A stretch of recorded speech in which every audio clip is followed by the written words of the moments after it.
सभी छात्रों को सुप्रभात। हमने इससे पहले चांदनी रात कविता पढ़ी है, उसका एक्सप्लेनेशन एक वीडियो में सेंड किया था। आज हम लोग चांदनी रात की वर्कशीट सॉल्व करेंगे, जो कि हमारी पहली वर्कशीट है। तो आइए सॉल्व करते हैं हमारी वर्कशीट। कविता चांदनी रात। चारू चंद्र की चंचल किरणें खेल रही है जलथल में, से लेकर कितने शांत और चुपचाप, यहाँ तक है। देखिए, पुस्तक अपने सामने रखिएगा, हम लोग आंसर ढूंढेंगे और उस तरह से हम लोग आंसर लिखेंगे। तो ये जो फर्स्ट पेज है आपकी पुस्तक का, उसी फर्स्ट पेज पे ये पूरी लाइन से चारू चंद्र की चंचल किरणें खेल रही है जलथल में, से लेकर कितने शांत और चुपचाप, यह लास्ट वाला पैराग्राफ है। आइए देखते हैं पहला क्वेश्चन क्या है। प्रश्न पहला, आकृति पूर्ण कीजिए। क्या है प्रश्न? किरणों के खेलने का स्थान। आइए ढूंढते हैं किरणों के खेलने का स्थान। किरणें कहाँ खेल रही है? चारू चंद्र की चंचल किरणें खेल रही है जल थल में। तो किरणें कहाँ खेल रही है? जल और थल में। तो आंसर क्या आएगा? एक बॉक्स में आएगा जल और दूसरे बॉक्स में आएगा थल, जल थल में। सेकेंड, चांदनी फैली है यहाँ। कहाँ पर फैली है चांदनी? देखिए, बराबर उसके नीचे ही आंसर है। स्वच्छ चांदनी बिछी हुई है अवनी और अंबर तल में। बिछी मतलब फैली है, तो स्वच्छ चांदनी कहाँ फैली है? अवनी और अंबर तल में। तो हमारा आंसर क्या आएगा? अवनी और अंबर में, या फिर आप पृथ्वी और आकाश में ऐसा भी लिख सकते हैं, क्योंकि अवनी मतलब पृथ्वी और अंबर मतलब आकाश। अगर आप पृथ्वी पर और आकाश में ऐसा लिखेंगे तो भी वो सही है। तो हम लोग क्या लिखेंगे? आकाश। चांदनी फैली है यहाँ, एक आएगा पृथ्वी पर और दूसरा आएगा आकाश में। ओके, नेक्स्ट क्वेश्चन की तरफ बढ़ते हैं। चांदनी रात की विशेषताएं। अभी देखिए, चांदनी रात की क्या क्या विशेषताएं है। सेकेंड पैराग्राफ में है क्या आंसर? पुलक प्रकट करती है धरती हरित तृणों की नोकों से, मानो झूम रहे हैं तरुबी मंद पवन के झोंकों से। इसमें नहीं है। थर्ड पैराग्राफ, क्या ही स्वच्छ चांदनी है यह, है क्या ही निस्तब्ध निशा, हे स्वच्छंद सुमंद गंधव निरानंद है कौन दिशा। लास्ट पैराग्राफ भी पढ़ते हैं।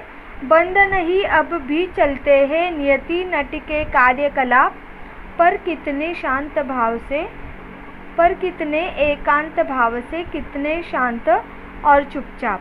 देखिए, क्या क्वेश्चन है हमारा कि चांदनी रात की विशेषताएं। चांदनी रात की विशेषता क्या है? पहले तो चांदनी रात की जो किरणें हैं वो खेल रही है, तो पहली विशेषता आएगी किरणों का खेलना। चारू चंद्र की चंचल किरणें, चारू चंद्र मतलब चांदनी रात की चंचल किरणें खेल रही है, तो पहली विशेषता आएगी किरणों का खेलना। ओके, और सेकंड आएगी स्वच्छ चांदनी। चांदनी कैसे है ये? चांदनी रात की चांदनी कैसे है? स्वच्छ है। तो पहले पैराग्राफ में ही इसका आंसर है। तो पहले आएगा किरणों का खेलना और सेकंड आएगा स्वच्छ चांदनी। ओके, नेक्स्ट क्वेश्चन दूसरा, प्रश्न दूसरा देखिए, उत्तर लिखिए। धरती खुशी व्यक्त करती है। अभी देखिए, ये तो हमने पढ़ा है, सेकंड पैराग्राफ में ही है।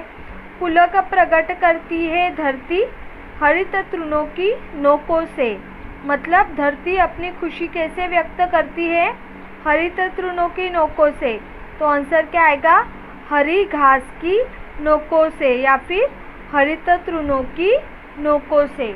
हरित तृण मतलब हरी घास, हरी घास की नोकों से लिखोगे तो भी राइट है, हरित तृणों की नोकों से लिखोगे वो भी राइट है। आप जो भी लिखना चाहते हो, दोनों में से जो भी लिखोगे दोनों भी राइट ही होगा। सेकेंड, पद्यांश में आया सौरमंडल का प्रसिद्ध ग्रह। अभी देखिए, सौरमंडल का प्रसिद्ध ग्रह कौन सा है? पद्यांश में आया है पृथ्वी। कौन सा ग्रह आया है? पृथ्वी। तो यहाँ पे क्या आंसर लिखेंगे हम?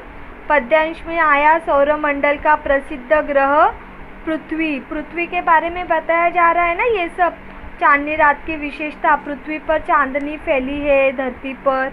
तो ये सारे कौन से ग्रह के बारे में बताया जा रहा है? पृथ्वी के बारे में। भले ही पृथ्वी इस ग्रह का वहाँ पे ऐसे उच्चारण नहीं किया है, लेकिन जाहिर सी बात है चारों चंद्र की चंचल करने, ये जो कवि ने बोला है यह पृथ्वी के संदर्भ में बोला है। तो इसलिए पद्यांश में जो ग्रह आया है वह है पृथ्वी। थर्ड देखिए, नियति नटी के कार्य का ढंग। नियति नटी के कार्य का ढंग, नियति नटी के कार्य का ढंग कैसा है? देखिए लास्ट पैसेज देखिए, बंद नहीं अब भी चलते हैं नियति नटी के कार्यकलाप, पर कितने एकांत भाव से, कितने शांत और चुपचाप। तो नियति नटी के कार्यकलाप कैसे चलते हैं? एकांत भाव से और चुपचाप। तो आंसर क्या लिखेंगे हम लोग? नियति नटी के कार्य का ढंग, एकांत भाव पहले बॉक्स में आएगा और सेकंड बॉक्स में आएगा चुपचाप। सेकंड, अभी देखिए पेज पलट लीजिए, सेकंड पैसेज, हे बिखेर देती वसुंधरा मोती सबके सोने पर, रवि बटोर लेता है उनको सदा सबेरा होने पर। यह पेज नंबर 2 है। पेज नंबर 2 के वो चारों पैसेज आएंगे। सदा सबेरा होने से लेकर बना दृष्टिगत होता है तक हम ये चारों पढ़ लेते हैं। हे बिखेर देती वसुंधरा मोती सबके सोने पर, रवि बटोर लेता है उनको सदा सबेरा होने पर, और विरामदायिनी अपनी संध्या को दे जाता है, और विरामदायिनी अपनी संध्या को दे जाता है, शून्य श्याम तनु जिससे उसका नया रूप छलकाता है। पंचवटी की छाया में है सुंदर पर्ण कुटीर बना, उसके सम्मुख स्वच्छ शिला पर धीर वीर निर्भीक मना। जाग रहा यह कौन धनुर जबकि भुवन भर सोता है, जाग रहा यह कौन धनुर जबकि भुवन भर सोता है, भोगी कुसुमायुत योगी सा बना दृष्टिगत होता है। ये सारी पंक्ति आएगी इस सेकंड पैसेज में, सेकंड पेज पे। तो देखिए पहला प्रश्न, इसमें प्रश्न चौथा, आकृति पूर्ण कीजिए। आकृति पूर्ण कीजिए, उसमें पहला क्वेश्चन है रात्रि को विश्राम देने वाली। यहाँ पे थोड़ा सा करेक्शन आएगा, रात्रि नहीं आएगा, यहाँ पे रवि आएगा। रवि को विश्राम देने वाली, तो रात्रि को कट कीजिए और वहाँ पे ऊपर लिखिए रवि। ठीक है, तो रवि को विश्राम देने वाली, तो रवि को विश्राम देने वाली कौन है? देखिए सेकंड पैराग्राफ, और विरामदायिनी अपनी संध्या को दे जाता है। तो रवि को विश्राम देने वाली कौन है? संध्या, क्योंकि जब संध्या आती है तो रवि अपने घर चला जाता है आराम करने के लिए। तो रवि को विश्राम देने वाली संध्या। सेकंड देखिए, चांद तारों से छलकता है। चांद तारों से क्या छलकता है? देखिए नेक्स्ट देखिए, शून्य श्याम तनु जिससे उसका नया रूप छलकाता है।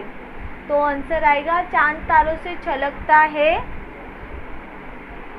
संध्या का नया रूप। तो आंसर आएगा संध्या का नया रूप। थर्ड देखिए, पंचवटी की दो चीज़ें। अभी पंचवटी की दो चीज़ें थर्ड पैराग्राफ में आई है। पंचवटी की छाया में है सुंदर पर्ण कुटीर बना। तो ये एक चीज़ हो गई पंचवटी की, पर्ण कुटीर, सुंदर पर्ण कुटीर। और दूसरी क्या है? उसके सम्मुख स्वच्छ शिला पर धीर वीर निर्भीक मना। और दूसरी आएगी स्वच्छ शिला। पंचवटी की दो चीज़ें, एक है पर्ण कुटीर, एक बॉक्स में आएगा, और सेकेंड बॉक्स में आएगा स्वच्छ शिला। फोर्थ नंबर पे आइए, धीर वीर धनुर्धर का रूप।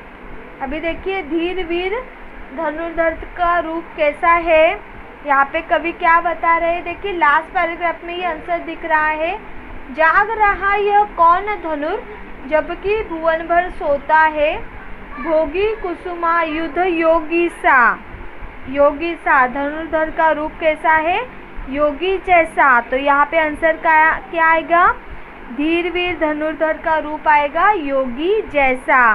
क्लियर, समझ में आ रहा है। एक करेक्शन हुआ है अपनी वर्कशीट में, वहाँ पे रवि लिखना है, रात्रि लिखा है वहाँ पर।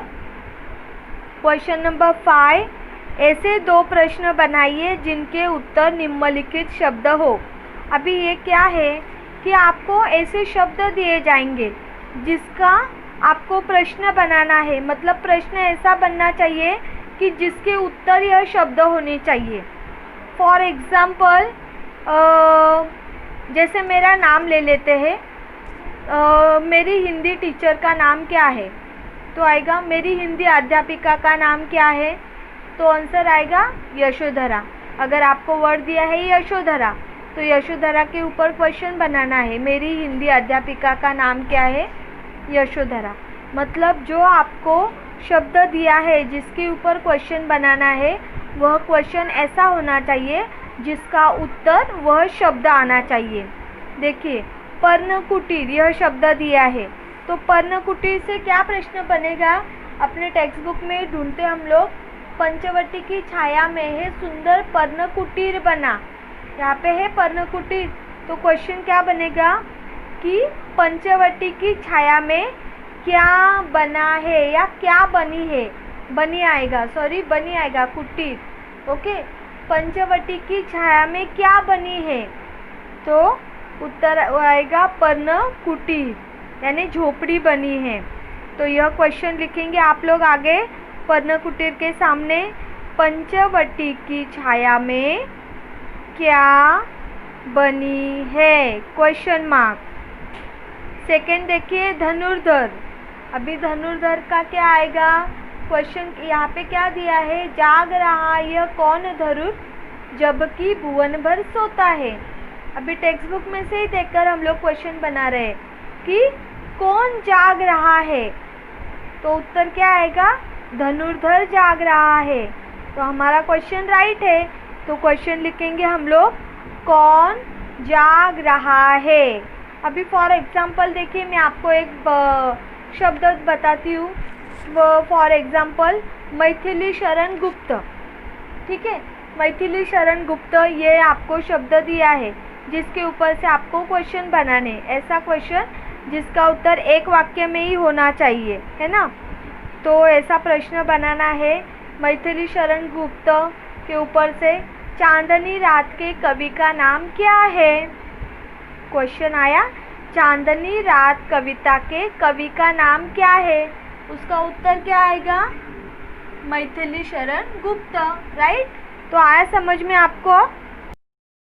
आगे बढ़ते हैं, प्रश्न क्रमांक 6, निम्नलिखित शब्दों के अर्थों वाले शब्द पद्यांश में से खोजकर लिखिए। मतलब पद्यांश में इस शब्द का जो अर्थ है वह लिखना है। पहला शब्द है काला, काला मतलब काला का देखिए यहाँ पे क्या मीनिंग है, सेकेंड पैराग्राफ में देखिए, और विरामदायिनी अपनी संध्या को दे जाता है, शून्य श्याम तनु जिससे उसका नया रूप छलकाता है। तो काला का आएगा श्याम, यानी सावला, काला, ठीक है, तो काला का आएगा श्याम। सेकंड क्या है, झोपड़ी, झोपड़ी यानी क्या है, यहाँ पे नेक्स्ट पैराग्राफ में देखिए, पर्णकुटीर पंचवटी की छाया में है सुंदर पर्णकुटीर बना। पर्णकुटीर जो मैंने अभी आपको बताया था, पर्णकुटीर मतलब झोपड़ी, तो झोपड़ी के सामने क्या आएगा, पर्णकुटीर। नेक्स्ट क्या है, पद्यांश में आया बहुमूल्य रत्न, पद्यांश में कौन सा रत्न आया है, पहले पैराग्राफ में ही दिया है बिखेर देती वसुंधरा मोती सबके सोने पर। तो कौन सा रत्न आया है, मोती, मोती रत्न बहुमूल्य है ना, वो इतने सालों तक एक शिप के अंदर बंद रहता है और फिर आखिरकार उस छोटे से पानी की बूंद का मोती बनकर वो प्रकट होता है। तो रत्न कौन सा आया है यहाँ पर? मोती। नेक्स्ट देखिए, रात के समय पृथ्वी का अद्भुत कार्य। रात के समय पृथ्वी का अद्भुत कार्य क्या है? तो सबके सोने पर मोती बिखेरना। यहाँ पे दिया है देखो, रवि बटोर लेता है उनको सदा सवेरा होने पर, हे बिखेर देती वसुंधरा मोती सबके सोने पर। तो सबके सोने पर क्या करती है वसुंधरा? मोती बिखेर देती है। तो यहाँ पे आंसर आएगा, रात के समय पृथ्वी का अद्भुत कार्य सबके सोने पर मोती बिखेरना। सबके सोने पर मोती बिखेरना। तो ये हो गए हमारे छोटे छोटे क्वेश्चन। अभी हम लोग बढ़ते हैं हमारे क्वेश्चन क्रमांक 7 के। यहाँ पे देखिए, हे बिखेर देती वसुंधरा डैश बना दृष्टिगत होता है। इन पंक्तियों का भावार्थ अपने शब्दों में लिखिए। ये बहुत बड़ा दिया है, हम लोग पहले की 4 लाइन लेंगे। तो बना दृष्टिगत होता है, यहाँ पे आप कट कीजिए और लिखिए सदा सवेरा होने पर। हे बिखेर देती वसुंधरा डैश डैश सदा सवेरा होने पर। इन 4 पंक्तियों का हम लोग भावार्थ लिखेंगे। बना दृष्टिगत होता है, कट करके वहाँ पे लिखिए सदा सवेरा होने पर। ठीक है, तो अभी क्या आएगा? इन पंक्तियों का भावार्थ अपने शब्दों में लिखिए। तो मैं आपको भावार्थ बता रही हूँ, आप ये भी हेल्प लेना और ज़्यादा तौर पर आप अपने मन से लिखने की कोशिश कीजिए। मतलब अगर आप अपने शब्दों में लिखोगे तो आप और अच्छे से लिख सकोगे। तो क्या है यह पंक्तियाँ? हे बिखेर देती वसुंधरा मोती सबके सोने पर, रवि बटोर लेता है उनको सदा सवेरा होने पर। मतलब कवि यहाँ पर चांदनी रात की प्रशंसा कर रहे हैं। कवि चांद तारों की तुलना मोतियों से करते हैं। जब सब लोग सो जाते हैं, कवि बोल रहे हैं कि जब सब लोग सो जाते हैं तो पृथ्वी आकाश में चांद तारों के रूप में मोती बिखेर देती है। पृथ्वी क्या करती है? आकाश के चांद तारों के रूप में मोती बिखेर देती है पृथ्वी पर। तो जब सवेरा होता है तो ऐसा लगता है जैसे सूर्य इन मोतियों को हमेशा बटोर ले जाता है। अर्थात सुबह का उजाला जब आता है तब आकाश में सारे चांद तारे लुप्त हो जाते हैं, चुप जाते हैं और फिर सूरज बाहर आता है और जैसे सूरज इन सबको आराम करने के लिए भेज देता है और फिर सूर्य का कार्य चालू हो जाता है। मतलब यह हमेशा का हो गया है। मानो जैसे ही रात होती है तो रवि अपने घर चला जाता है और रात में पृथ्वी पर आकाश रूपी चंद्र तारे, आकाश में जो चंद्र तारे हैं वो पृथ्वी पर मोती की तरह बिखेर जाते हैं और पृथ्वी पर उजाला फैलाते हैं, पृथ्वी की शोभा बढ़ाते हैं। और जब सवेरा होता है, जब सूरज उगता है तो सूरज मानो जैसे इन सारे चांद तारों को अपने साथ बटोरता है और इन्हें आराम करने के लिए भेज देता है। तो इस तरह से यहाँ पे हमने ये वर्कशीट सॉल्व की है। अगर आपको कुछ भी प्रॉब्लम आए, अगर कुछ ना समझ में आए तो आप लोग मैसेज कीजिएगा।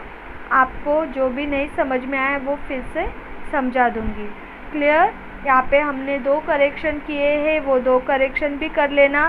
क्वेश्चन 7 में हमने थोड़ा सा चेंज किया है, बना दृष्टिगत होता है का कट करके सदा सवेरा होने पर ये लिखना है। Okay, thank you. अच्छे से पढ़ाई करो। बाय।